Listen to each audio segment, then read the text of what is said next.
क्या आप जानते हैं कि वो कौन से आर्मी चीफ थे जिनके मुबैना कत्ल का इल्ज़ाम नवाज शरीफ पर लगा था? पाकिस्तान का वो कौन सा वजीर आजम गुजरा है कि जिसने आर्मी चीफ को चलती गाड़ी से अगवा करते हुए ड्रामाई अंदाज में इसकी पसलियों पर पिस्टल रखा और फिर इस आर्मी चीफ से इस्तीफा लेकर इसे लाहौर के गवर्नर हाउस में कैद कर दिया? पाकिस्तान की इस 76 साल तारीख में वज़राए आज़म और जर्नलों के ताल्लुकात का नशेबो फराज ही हमारा आज का टॉपिक है। इस वीडियो में आप जान सकेंगे कि कौन कौन से वजीर आज़म ने किस आर्मी चीफ को तैनात किया, इन्हें कैसे एक्सटेंशन मिली और कौन किसका नवाला बना।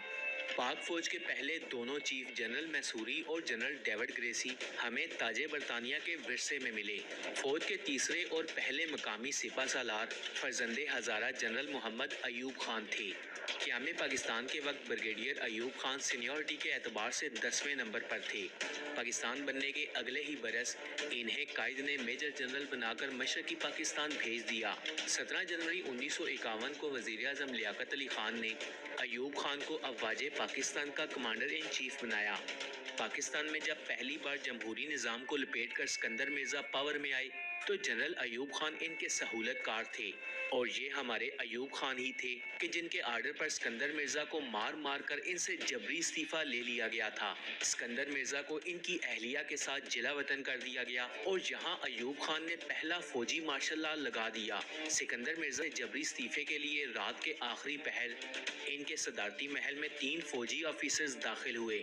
उस वक्त सिकंदर मिर्ज़ा अपने कमरे में सोए हुए थे कि बूटों की आवाज़ से इनकी आंख खुल गई। सिकंदर मिर्ज़ा को इनके कमरे से घसीटकर सहन में लाया गया और लातों, मुक्कों और घोंसों से इनकी ज़बरदस्त खातिर मदारत की गई और फिर जनरल वाजिद अली बरकी ने सदर सिकंदर मिर्ज़ा को पहले से तैयारशुदा इस्तीफे का लेटर थमाया और यूं गन पॉइंट पर इनसे दस्तखत करवा लिए गए। फील्ड मार्शल अयूब खान 11 साल तक पाकिस्तान पर राज करते रहे। फ्रेंड्स, आपके लिए ये बात भी बड़ी दिलचस्प होगी कि फील्ड मार्शल अयूब खान की हुकूमत के परखच्चे उड़ाने वाले अपोजिशन लीडर कोई और नहीं बल्कि खुद उन्हीं के भाई सरदार बहादुर खान थे। एक मौके पर सरदार बहादुर खान ने कौमी असम्बली में खड़े होकर अयूब खान को मुखातिब करते हुए ये शेर पढ़ा, बर्बाद गुलिस्तां करने को बस एक ही उल्लू काफ़ी है, हर शाख पे उल्लू बैठा है, अंजामे गुलिस्तां क्या होगा। जब अयूब खान ने जनरल यहिया को आर्मी चीफ बनाने का इरादा किया तो इस मौके पर नवाब ऑफ कालाबाग ने अयूब खान को मशवरा दिया कि अगर तुमने बेलगाम और अयाशी के दिलदादा याहिया खान को कमांडर इन चीफ बनाया तो ये तुम्हारी ज़िंदगी की सबसे बड़ी हमाकत होगी। लेकिन सदर अयूब ने नवाब ऑफ कालाबाग की बात सुनी अनसुनी करते हुए जनरल याहिया को सुपरसीड किया और इसे अफवाजे पाकिस्तान की कमान सौंप दी। चूँकि 65 की जंग के बाद पाकिस्तान में ग़ज़ाई किल्लत का शदीद बहरान था तो इस दौर में चाय खानों और चौक चौराहों पर बैठे लोग यही कहा करते थे कि ये सब अयूब कुत्ते की वजह से हुआ। अयूब कुत्ते का नारा हर खासो आम की ज़ुबान पर था और ये भी शनीद है कि एक रोज़ सदर पाकिस्तान के घर के बच्चों ने जब यही अल्फाज दोहराए तो इन्होंने गैरत से इस्तीफ़ा दे दिया था और इसी याहिया खान के दौरे इक़्तिदार में पाकिस्तान 2 टुकड़े हुआ। सकूते ढाका को अभी 4 ही दिन गुजरे थे कि याहिया खान ने जनरल गुल हसन खान को अफवाजे पाकिस्तान का नया कमांडर इन चीफ तैनात करते हुए अपने ओहदे से इस्तीफ़ा दे दिया। जब जुल्फ़िकार अली भुट्टो ने इक़्तिदार की भागदौड़ संभाली तो वो जनरल टिक्का खान को आर्मी चीफ बनाना चाहते थे। कहा जाता है कि 30 मार्च 1972 के रोज़ जनरल गुल हसन खान को भुट्टो साहब ने अगवा करवा लिया और इन्हें गाड़ी में बिठाकर इन पर पिस्तौल तान लिया गया और अभी जनरल गुल हसन खान की गाड़ी लाहौर भी नहीं पहुंची थी कि जनरल टिक्का खान के कंधों पर आर्मी चीफ के क्राउन्स लगा दिए गए और उन्होंने फौज की कमान संभाल ली। जुल्फ़िकार अली भुट्टो ने ये ओहदा चीफ ऑफ आर्मी स्टाफ के नाम से बदलते हुए मुद्दत मुलाजमत में 4 साल से कम करके 3 साल कर दी थी।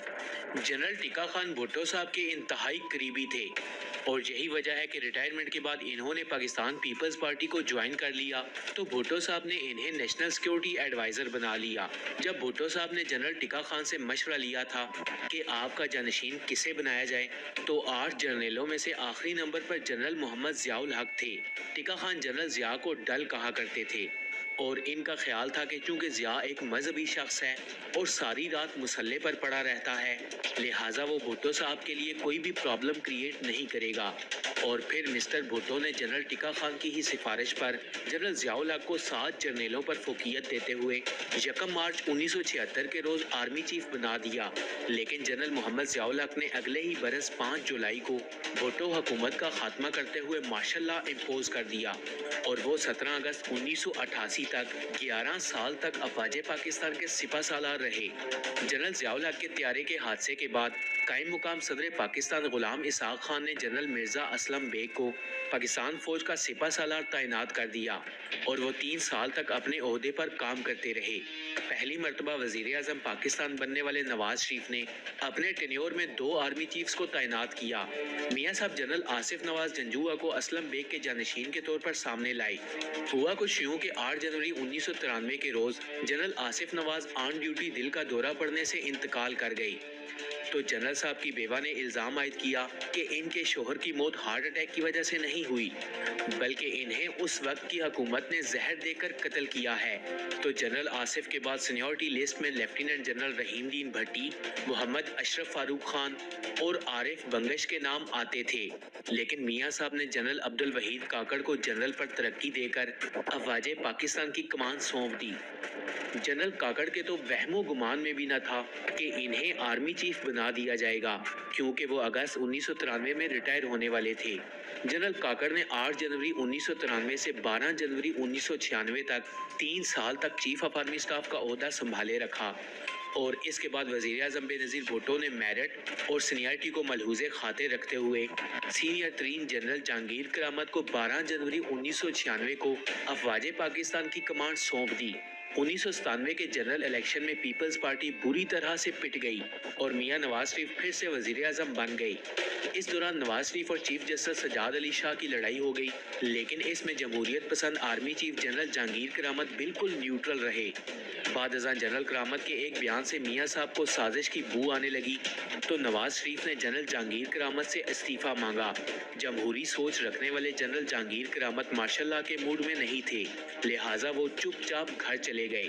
جنرل جہانگیر کرامت کے بعد وزیر اعظم نواز شریف نے منگلا کے کور کمانڈر پرویز مشرف کو پاک آرمی کی کمان سونپ دی اور 12 اکتوبر 1999 کو جب army chief general Pervez Musharraf Sri Lanka کے دورے پر تھے تو میاں نواز شریف نے ان کی جگہ ISI کے سابق جنرل ضیاء الدین بٹ کو آرمی چیف بنا دیا، لیکن یہاں میاں صاحب کو لینے کے دینے پڑ گئے اور میجر جنرل علی جان اورکزئی نے نئے نویلے آرمی چیف جنرل بٹ اور ان کے باس محمد نواز شریف کو گرفتار کر لیا اور اس کے چند گھنٹے بعد معزول army chief general Pervez Musharraf ایک بار پھر سے اپنے عہدے پر بحال ہو گئے اور وزیر اعظم نواز شریف کی حکومت کی برطرفی کے بعد جنرل پرویز مشرف خود چیف ایگزیکٹو پاکستان بن گئی۔ صدر مشرف نے 28 نومبر 2007 کو جنرل اشفاق پرویز کیانی کو افواج پاکستان کی قیادت سونپی اور جولائی 2010 میں وزیر اعظم یوسف رضا گیلانی نے جنرل کیانی کی مدت ملازمت میں 3 سال کی توسیع کر دی، جس کے بعد وہ 29 نومبر 2013 کو اپنے عہدے سے ریٹائر ہو گئے۔